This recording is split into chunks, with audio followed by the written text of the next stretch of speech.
안녕하세요. 오늘은 예불문 중에서 지신규명내 영산 당시 수불부촉 10대 제자 16성 500성 독수성 내지 1200 제대아라한 무량자비성 중 부분을 하도록 하겠습니다.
지신규명내는 전에 설명드린 거고, 영산 당시라고 하는 거는 영축산, 인도 마가다국에 있는 영축산, 영축산 당시에 부처님께서 부촉을 받은, 수불부촉이라는 게 이제 부처님께 부촉을 받은 제자들, 그게 누구누구냐? 10대 제자, 그 다음에 16성이라고 하는 분들은 이제 16난을 얘기하는 거고, 10대 제자는 나중에 이제 뭐 또 설명을 드리겠지만, 유마경 제자품에 나오는 10명의 제자들.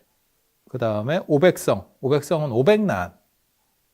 그 다음에 독수성이라고 하는 분들은 이제 혼자서 깨달음을 얻으신 그러한, 어떻게 보면 영각승 같은 분들이고, 그 다음에 1200 제대아란이라고 하는 분들은 그 외에 또 1200분의 대표적인 나한들, 이런 것도 이제 다 나중에 설명을 드릴 거예요. 그래서 이런 분들 등등의 무량자비성 중, 자비가 굉장히 큰, 자비가 무량한 많은 성스러운, 여기 성이라는 뜻은 깨달음을 얻은 이라는 뜻이에요. 성중들, 떼거리들, 뭐 이런 뜻이죠. 중이라는 건 무리이니까. 그래서 많은 성스러운 분들, 깨달음을 얻으신 많은 분들, 뭐 이렇게 얘기하는 거고, 이제 영산 얘기로 돌아오면, 영산이라고 하는 거는 영축산, 우리 발음으로는 축자 발음을 해야 되고요. 저게 취자, 축자, 추자 이렇게 세 개의 발음이 나옵니다. 그래서 우리는 그냥 축자 발음으로, 그래서 영축산 하면 우리나라에도 영축산이 있죠. 영축산 통도사, 영축산 통도사. 그리고 이 영축산이 나오는 데가 울산의 영축산. 울산의 영축산. 문수산 옆에 영축산. 그래서 거기에 있는 사찰이 영축사. 영축사. 아마 울산 영축산이 더 오리지널한 영축산이고, 양산 통도사 영축산이 그게 울산 영축산의 영향을 받아서 만들어진 산일 거예요. 그렇게 추정하는 이유는 삼국 유사에 보면 영축산 얘기가 이 울산 영축산에 대한 이야기가 나와요. 그 영축사 낭지 스님이라고, 삼국유사 낭지승훈 보현소조에 보면 여기 이 영축사 굉장히 큰 절입니다. 그리고 과거 시대에, 그러니까 전불 시대의 절터다라고 하는 게 나오거든요. 전불 시대 절터는 석가모니 부처님 이전 시대의 부처님, 정확하게 말하면 가섭부처님일 겁니다. 가섭부처님. 경주에 가섭부처님 신앙이라는 게 있어요. 가섭부처님 신앙. 아마 처음 들어보셨을 건데, 비바시불, 시기불, 비사부불, 구류선불, 구나모니불, 가섭불, 석가모니불, 이 7분을 과거 7불이라고 하는데, 이거는 아는데, 우리나라에 가섭부처님, 이 중에서 석가모니 부처님보다 바로 앞에 있는 6번째 부처님이 가섭부처님인데, 가섭부처님이 우리나라의 경주에 와서, 신라에 와서 설법했다라는 이야기가 있어요. 그런 설이 있어, 설이. 예. 경주를 중심으로 신라 사람들이 믿던 거예요. 그러니까 뭐냐면, 옛날 사람들이 어떻게 생각한 거냐면, 서쪽에 서천축이 있고, 인도가 있고, 동쪽에 동천축이 있다. 그게 신라다. 라고 얘기를 하고 싶은 거예요. 그런 걸 보고 불연도설이라고 합니다. 부처님과 인연이 있는 땅. 신라는.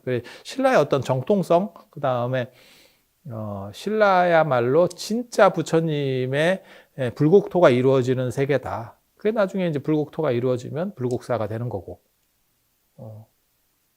그래서 그들의 믿음이에요. 뭐 사실이다 아니다를 떠나서 신라 사람들은 그렇게 믿었다. 이 종교적 전승이라고 하는 게 100% 이런 이야기들을 100%뭐 맞냐 이걸 결정할 수가 없어요. 그래서 그분들은 그렇게 믿었고, 그래서 울산에 동축사가 있고, 인도가 서천축이면 이 신라는 동천축이기 때문에 거기 들어오는데, 울산이 그 당시에 포구였기 때문에, 경주로 들어오는 포구였기 때문에 거기에 동축사라고 하는 절을 놓는 거고, 그리고 영취산도 인도에만 있는 게 아니고 여기도 있어 라고 하는 거고, 이 울산이라고 하는 데가 굉장히 예전에는 중요한 데예요. 아곡현이라고 하는 데고, 경주는 수심이 깊고 물살이 세서 그게 동해안 절벽 쪽이에요. 아시다시피 동해안 쪽에는 갯벌이나 뭐 이런 게 없잖아요. 그죠? 그래서 바다가 깊어. 그래서 예전에는 큰 배를 접안할 수가 없었어요. 그래서 울산 쪽에, 울산이 지금은 이 삼산동 뭐 이런 데가 뭐 지금은 다 도시로 개발되어 있지만 옛날에는 뻘 같은 그런 거고, 더 옛날로 들어가면 배가 저 안쪽까지 들어간 거죠. 그래서 그걸 알 수 있는 게 방구대 암각화 이런 거 생각하면, 그때까지 거기서 물로 왔다 갔다 하고 뭐 고래 잡고 했다더라 라고 하는 거죠. 그러니까 지층이 삼삼삼 높아진 거죠. 퇴적돼서 높아지는 거죠.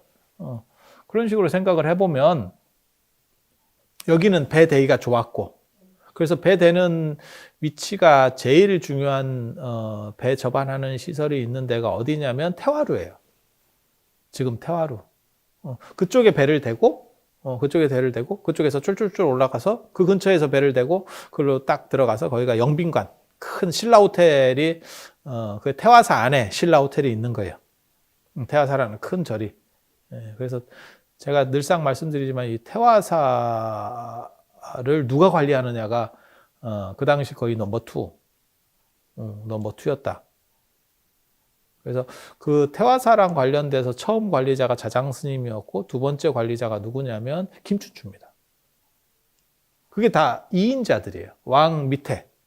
그러니까 태화사를 관리한다는 게 뭔 뜻이냐면 영빈관까지 같이 관리하는 거고, 그 영빈관의 주된 대상이 누구냐면 당나라예요. 그러니까 뭐 생각하시면 되냐면 박정희나 전두환 대통령 때 미국 관리자, 미국과 직통 채널이 있는 사람, 그러면 딱 봐도 겁나 세죠.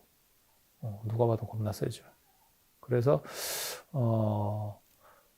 이 태화사의 관리자라고 하는 건 굉장히 크고, 그리고 왜 하필 경주가 아니고 이 울산에 그런 시설이 있었느냐, 배를 이쪽에 대서 육로로 경주까지 가는 구조였거든요. 그러니까 이 경주라고 하는 도시, 신라가 굉장히 특이한 게, 신라의 미스테리 중에 하나인데, 왜 1000년 동안 수도를 안 옮겼느냐. 992년인데 정확하게 말하면 992년. 왜 수도를 안 옮겼느냐. 처음에 경주에서 시작한 건 이해가 돼요. 그건 조그만 나라니까, 조그만 도시국가였으니까 이해가 돼요. 그런데 나중에 도시가 커지면 수도를 옮겨서 효율적인 데로 갈 수밖에 없거든요. 그건 고구려에서도 나타나고 백제에서도 나타나는 현상이에요. 근데 신라는 안 옮겼어요. 그리고 더 문제가, 어느 정도 뻗어나가고 물류를 이렇게 유통하기 위해서는 당연히 바다로 교역을 해야 되는데, 직접 바다로 들어올 수 있는, 그러니까 직접 교역할 수 있는 시설 항구가 경주에는 없는 거죠. 그러니까 울산을 통해서 들어오면, 아무래도 울산에서 경주까지 육로로 가면 지금은 한 40분 정도, 차 타고 한 40분 정도 가지만, 저게 육로로 그냥 옛날 길로 간다고, 사람이 걸어가든 가마를 타든 뭐 수레를 타든 간다고 가정하면 거의 하루 걸리지 않을까요? 한나절 내도록 가야 될 것 같은데, 그냥 생각으로. 반나절은 가야 도착한다라고 생각하면 엄청 불편한 거예요. 소비는 경주에서 일어나고 그 다음에 수입 항구는 울산인 거야. 그러면 누가 봐도 비효율적이죠. 그런데도 그걸 유지하고 있었다는 거는 상당히 미스테리한 일입니다. 그러니까 국가적으로 생각했을 때 조금만 머리가 돌아가는 사람이 있으면 그러면 우리 옮깁시다. 수도를 옮깁시다. 라고 했을 건데 안 옮겼다는 거죠. 거기에 무슨 이유가 있지 않았을까? 무리한 지출이 되는데도 왜 안 옮겼을까에 대해 생각을 해봐야죠. 그런 거 있잖아요. 예, 지금도 이제 생각해 볼 수 있는 일인데, 예를 들어서, 당연히 이 땅보다 저 땅이 더 좋아. 안 그러면 저쪽에 뭐 택지 개발을 하고, 안 그러면 무슨 뭐 상업시설을 개발해. 그러면 그쪽으로 당연히 장사하는 사람들은 다 가는 게 맞고, 정상적이에요. 그런데 돈을 많이 줘도 땅을 안 파는 사람들이 있어요. 그 안 파는 사람이 돈을 더 받으려고 물론 안 파는 분들도 계시겠지만 일부에 어떤 분들이 있냐면 의미가 있는 땅이야. 여기는 내가 조상 대대로 살았고 안 그러면 이게 무슨 우리 아버님이 뭘 어떻게 했고 이렇게 의미가 부여되는 것도 있어요. 그거는 돈 가치하고는 또 다릅니다. 사람이. 물건도 그렇잖아요. 뭐 아버지의 유물, 뭐 안 그러면 뭐 할아버님이 뭘 썼었던 나랑 굉장히 친한 사람의 물건이야. 그러면 그 물건은 원래는 별 볼 일이 없는 물건이라도 그 사람한테는 엄청난 의미가 될 수 있죠. 그래서 아마 경주랑 관련된 어떠한 특수한 의미 구조들이 있었을 거예요. 그 중에 한 가지 주목되는 게 이 불연국토설이에요. 그러니까 전부시대 부처님의 절터가 7군데가 경주에 있거든요. 그러니까 거기는 성지들이 있는 거예요. 그걸 양보할 수가 없죠. 인도 불교도 마찬가지예요. 쿠시나가르라고 부처님께서 돌아가신 그 땅을 보면 너무너무 척박하고 그 다음에 주변에 도시 구조들이 잘 안 만들어지게 되어 있는데 거기를 불교가 끝까지 포기를 안 해요. 포기를 안 하는 이유는 거기서 부처님이 돌아가셨기 때문에 라고 하는 의미가 있는 거죠.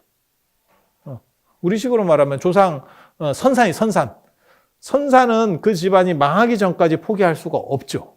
정상적인 집안이면.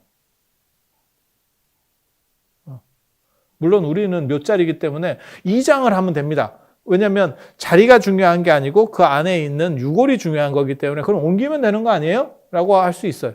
근데 인도 같은 경우는 화장문화이기 때문에 돌아가신 자리가 중요한 거예요. 그러면 그건 파서 옮길 수가 없죠. 거기서 돌아가셨어 라고 하는 자리의 의미가 있어버리면 파서 옮긴들 뭘 하겠어요.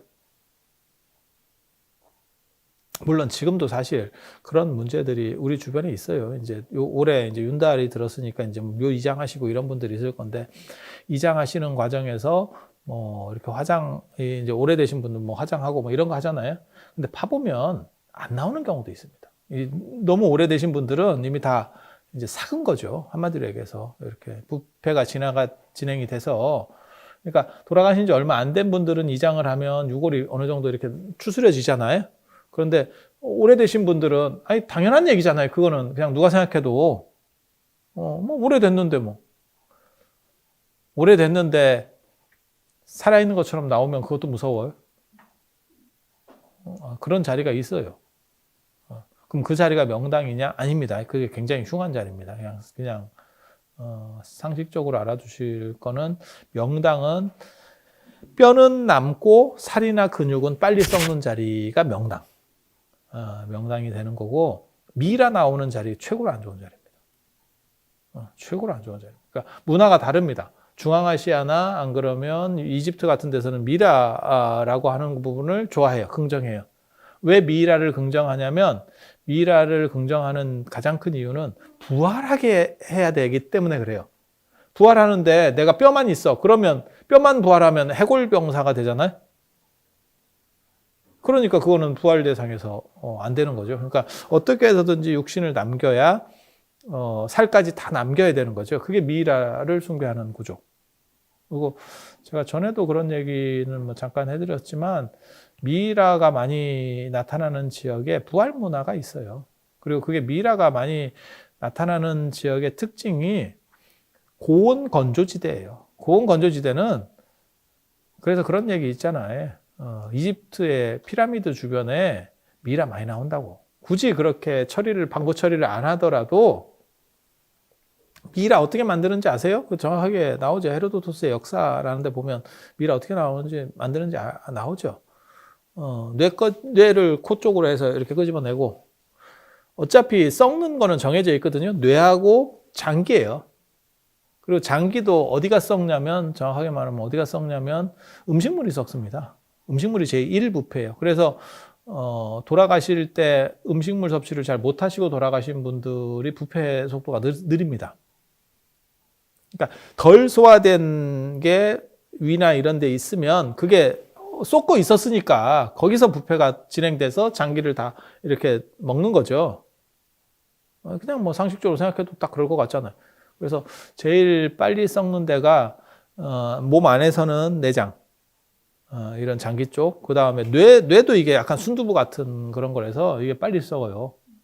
빨리 썩을 수밖에 없고, 그 다음에 뭐가 이제 또 가냐면 신체 중에서 이제 보이는 데는 눈입니다. 눈이 빨리 썩을 것 같지 않아요? 그건 여러분들은 그런 걸 경험을 해봤잖아요. 생선 같은 거 살 때 눈을 보잖아요. 그래서 신선도를 보고 있잖아요. 이렇게. 그래서 우리가 그냥 이렇게 일상적으로 하는 말 중에 그거 있잖아요. 썩은 동태 눈깔 같다. 뭐 어쩌고 하는 게, 그게 오래된 그 생태겠지? 동태 아니고 생태겠지? 동태는 얼렸으니까 뭐 이게 뭐 별 관계가 없고, 생태 같은 경우는 요즘은 이게 워낙 명태가 안 잡히니까 그러는데, 예전에는 명태가 너무너무 흔한 생선이었잖아요. 명태 고등어는 진짜, 이거는 어떻게 보면 전 국민이 다 먹는 보편적 생선이었잖아요. 그렇지 않나요? 제가 어렸을 때 기억을 하면 명태, 꽁치, 그 다음에 저 고등어, 그 다음에 오징어, 그 다음에 노가리 같은 거. 노가리도 명태의 새끼네. 네. 그래서 그런 거는 그냥 전 국민이 진짜 먹었죠. 근데 지금은 이제 상황이 바뀌어서 명태도 없고 고등어도 없고 전부 수입이잖아요. 뭐 노르웨이산 뭐 이래가지고 아니 그렇잖아요. 그러니까 강원도 황태 뭐 이런 것도 우리나라 게 아니고 뭐 러시아 뭐 이런 데 걸 갖다가 뭐 한다는 거잖아요. 그래서 명태 가곡도 있었는데. 네. 몰라, 겨울 되면 아무튼 뭐 그런 거를 어렸을 때 국으로 너무 많이 나왔던 그런 기억이 있는데, 내가 봐도 문제가 있긴 있는 것 같아요. 노가리라고 그래가지고 그 3개까지 다 잡고, 그 다음에 그 알탕 먹고 막 이러면서 너무 개체수를 줄인 거죠.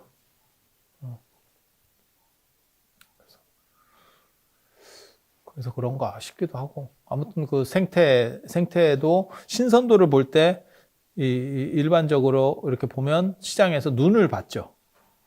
그래서 눈 같은데 상인들 입장에서는 얼음을 더 넣었었고, 그리고 저 안동에 간고등어를 하잖아요. 간고등어를 하는 이유는, 안동은 계속 그 근처에서 이제 유림 때문에 제사를 지내야 되는데 이제 쓸 수 있는 고기가 제한돼 있죠. 그렇다고 계속 도축을 해가지고 소나 돼지를 잡자니 너무 비용이 많이 들고, 그다음에 바닷가는 머니까 그걸 공수해오기가 어렵고, 그러니까 그게 이제 간을 쳐서 간고등어를 하는데, 간고등어를 할 때 그 간제비들이 어떻게 하냐면 안에는 소금을 이렇게 착착착 뿌리고 가운데를 갈라서 이렇게 하잖아요.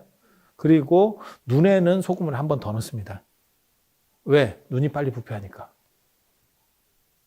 그러니까 생각을 해보면 눈, 뇌, 장기, 이게 빨리 부패를 하는 거죠. 그런데 부패가 안 되고 미이라가 되는 이유는 세균 번식 속도보다 수분 증발 속도가 빠르면 자연 미이라가 만들어집니다. 그게 이집트 같은 데서는 그렇게도 그냥도 된다는 거예요. 그러니까 오히려 피라미드 안에 넣었을 때 미이라가 되기가 더 어려운 조건이고, 그러니까 거기는 방부 처리를 해야 됐고, 그냥 땅에다가 묻어버리면, 그러니까 피라미드 주변에 그 피라미드랑 관리를 하고 그걸 쌓았던 사람들의 그 노동자들이 많이 묻혀 있다는 거예요, 같이. 사람이 죽으면 그 근처에 묻으니까. 근데 그걸 발굴해 보면 거기에 미라가 상당히 나온다는 얘기거든요. 이유는 뭐냐면 그냥 묻었더니 그냥 수분이 건조되는 거죠. 미라미드 안에 넣으면 석실 안에 있기 때문에 수분 건조가 상대적으로 약하고, 그러니까 방부 처리를 해야 되는 상황이 벌어지는 거고. 그러니까 온전한 내장이 있는 미라는 오히려 그런 데서 나온다, 이런 얘기가 있죠. 그리고 미라 나오는 데가 정해져 있어요. 딱 지역들이. 중앙아시아에도 미라 굉장히 많이 나오고, 건조 지역이니까. 그래서 중앙아시아에서 가장 대표적인 게 이제 불사조. 불사조 얘기는 중앙아시아 겁니다. 그래서 기독교가 부활 얘기를 자꾸 하는 이유가 뭐냐면, 이집트 노예 생활을 했거든요. 그 당시에 애굽이라고 하는 이집트의 노예 생활을 이스라엘 사람들이 하면서 거기서 촌놈들이 그걸 배웠다는 거예요. 이집트의 부활 문화를. 이집트 사람들이나 중앙아시아 사람들이 왜 부활이나 불사조 얘기를 하냐면, 땅을 파다 보면 이제 시체가 있는지도 모르는 거예요. 그리고 땅 파다가 이렇게 보면 미라가 나오는 거예요. 그러면 그 사람들이 무슨 생각을 하냐면, 나중에 깨어나기 위해서 기다리고 있다. 이게 부활 사상이거든요. 지금 우리 과학적으로 생각하면 말도 안 되는 거죠. 그런 식으로 하면 부거나 이런 거는 다 깨어나려고 기다리는 건데, 근데 깨어나려고 기다리고 있는데, 여러분들이 지금은 그렇지 않지만 예전에는 다듬이 빵망이로 쳐가지고 애를 작살을 냈는데, 아니 그렇잖아요. 이렇게 요즘은 그걸 뭘로 두드린대요? 요즘은 그 자체를 사오질 않죠.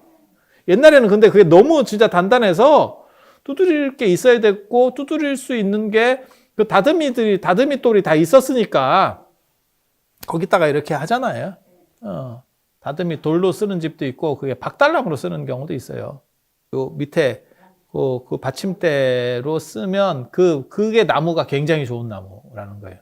그래서 조각하는 사람들이 그걸 선호하고 그랬었습니다. 왜? 단단하기도 하고, 이게 최소한 몇십 년 이상씩 다 쓰던 물건이기 때문에 건조 상태가 좋아서 그때까지 안 갈라지면 안 갈라진다는 거예요. 그래서 그걸 이제 조각 용도로 쓰는 경우들도 있고. 최근에는 그거 구하기가 굉장히 어렵죠. 돌로 된 거는 모르겠는데 나무로 된 거는 구하기가 굉장히 어렵죠. 근데 예전에는 뭐 집집마다 있었거든. 집집마다. 그게 문화적으로 그런 거죠. 옷을 지금처럼 그냥 빠는 문화가 아니고, 다 옷을 다 해체시켜서 다시 빨고, 그걸 다시 다듬이질을 하고, 그 다음에 다시 이걸 봉제를 다시 하는 그런 구조니까 다듬이가 꼭 필요할 수밖에 없죠. 그리고 다듬이질을 했을 때 아마 제 생각이 안 틀리면 섬유가 더 견고해질 겁니다. 이게 밀착 강도가 생겨가지고, 이게 막히니까, 여기 섬유 사이에 틈이 있는 것들이 다듬이질을 하면 쫙 막혀버리니까 상대적으로 그럴 수 있겠죠. 풀먹여도 아마 상대적으로 때도 덜 타고 견고해질 거예요. 왜냐면 코팅이지, 일종의 코팅, 요즘으로 치면. 그래서 그런 식의 문화 구조들이 존재를 하고 있었다는 정도 생각을 하시고, 이렇게 신령한 땅에 대한 문화가 경주에 있어요. 그게 전불시대 칠처가람지라고 하는 데입니다. 칠처가람지. 그래서 뭐 천경리 흑륜사, 그 다음에 황룡사, 분황사, 그 다음에 담엄사,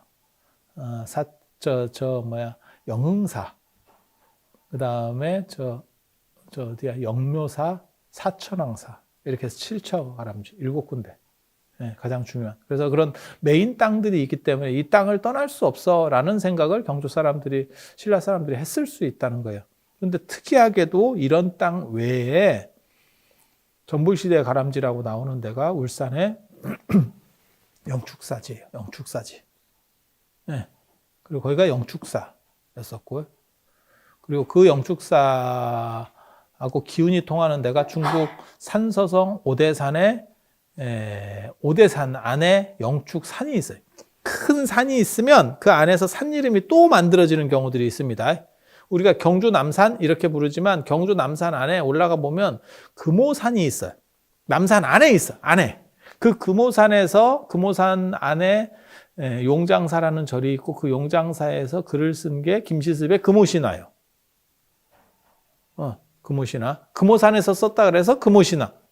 우리나라 최초의 한문 소설 뭐 이렇게 해서 김시스 금오신화. 최초의 한글 소설 뭐 그러면 허균의 홍길동전 뭐 이런 얘기 국어 시간에 배우잖아요. 그래서 그런 거 생각하시면 돼요. 그래서 산 안에서도 이름들이 바뀌어요. 큰 산 안에서는 이름이 여러 개가 바뀌어요. 그래서 중국 오대산에 가면 영축사라고 하는 절이 있어요. 지금 그게 어디냐면 현통사 있는 그 산이 원래는 영축사예요. 그래서 그 영축사하고 여기 울산에 영축사하고 기운이 통한다는 거예요. 그 영축산 같은 영축산으로 기운이 통한다는 거예요. 그리고 그런 이야기들 연결 구조 속에서 나오는 게 나중에 추가되는 게 양산의 통도사. 그래서 통도사에 있는 절도 영축산이 되는 거고. 굉장히 재밌는 구조예요. 그리고 그 원조는 어디냐? 인도의 영축산. 그리고 영축산인 이유는 여기가 신령한 독수